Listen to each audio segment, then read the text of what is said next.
Assalomu alaykum. Menga juda ham ko'p savollar bo'ladi ko'krak qafasidagi og'riqlar masalasida.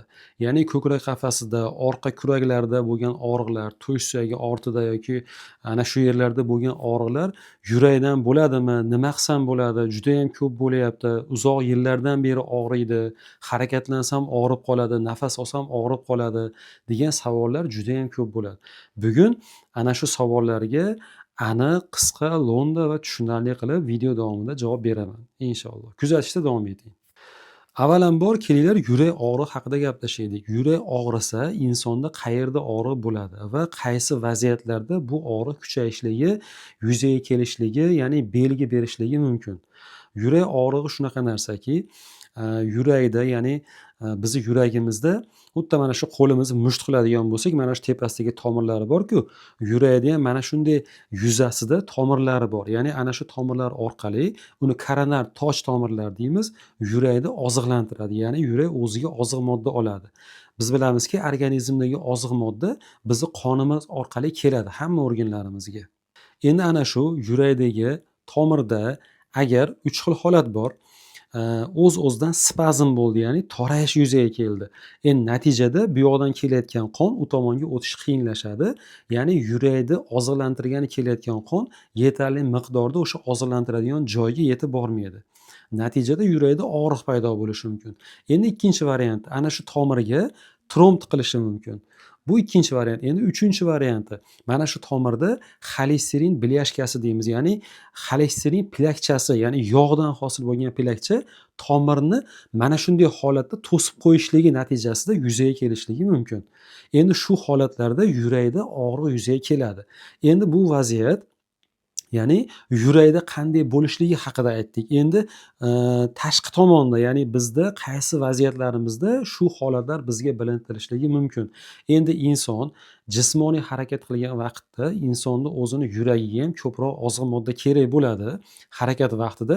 Shu vaziyatda yurakdan yetarlicha ana shu to'silgan tomir orqali qon o'tmaydida, natijada yurakda og'riq paydo bo'ladi.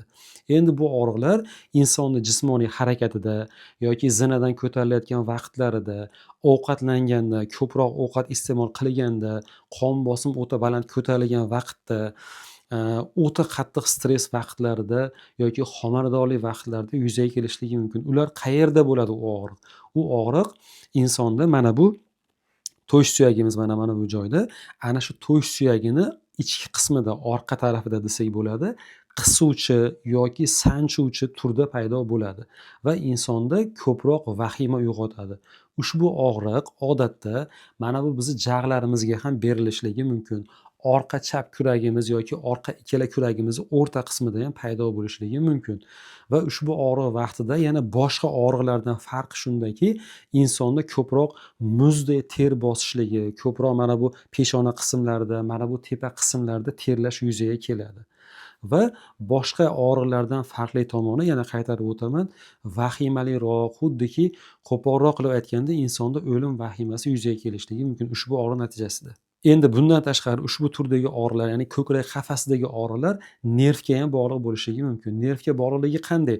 Bizni mana bu qovurg'alarimiz orasida nervlar joylashgan. U nervlar bizni bo'yin umurtqalarimiz, ko'krak qafas umurtqalarimizdan kelib, ko'krak qafasimiz shunday qoplab aylanib o'tadi. Agar umurtqa pog'onasida qandaydir qisilishlar yuzaga kelgan bo'lsa, ya'ni osteoxondroz, grija, shunga o'xshagan holatlarda ana shu nervni qisilishi natijasida mana shu nerv qayerga harakatlanib borgan bo'lsa, ya'ni aytaylik, odatda mana bu bo'yinlarimizdan chiqayotgan nervlar mana bu ko'krak qafasining shu qismlariga, qo'llarga tarqaladi. Ana shu vaziyatda bo'yindagi muammo sababli og'riqlar ko'krak qafasida yoki qo'llarda yuzaga kelishligi mumkin. Ko'p insonlar shikoyat qilishadi. Chap qo'ltiq ostida og'riq bor, chap ko'krakning atrofida og'riq bor, mana bu yelkada, qo'lda og'riq bor. Ko'pchilikdan so'rasam, ba'zi bir tanishlarim aytayapti, yurak og'rig'i qo'lga berishi mumkin ekan degan shikoyatlarni qilishadi. Albatta, qo'lga yurak og'riqligi tarqalishligi mumkin. Bu odatda agar qo'lga yurak og'riqligi tarqalayotgan bo'lsa, undan tashqari mana bu yerlarda, ya'ni yurak kasalligiga xos og'riq ham mavjud bo'ladi. Lekin har doim ham ushbu og'riq, ya'ni qo'lga berilgan og'riq yurakdan bo'lavermaydi. Bundan tashqari, odatda qorin bo'shlig'i a'zolari, ya'ni oshqozon, o't pufagi, oshqozon osti bezni og'riqlari ham ko'krak qafasi tomonga tarqalishligi, orqa kurak sohalariga tarqalishligi mumkin. Endi demak, agar sizda mana shu man aytgan joylarda, ya'ni ko'krak qafasi qismida og'riqlar yuzaga kelgan bo'lsa, ma'lum bir darajada yurakdan emasmi degan savolga javob oldingiz. Ushbu vaziyatlarda eng to'g'ri yo'l kardiolog mutaxassisga murojaat qilish. Kardiolog mutaxassisga murojaat qilasiz, kardiolog sizni yuragingizni eshitib ko'radi, qon bosimingizni ko'radi, EKG qilib ko'radi. Agar shu natijalar yuragingizda og'riq borligida, ya'ni yuragingizda kasallik borligiga dalolat qilmasa, sizni kerakli mutaxassisga yo'naltiradi.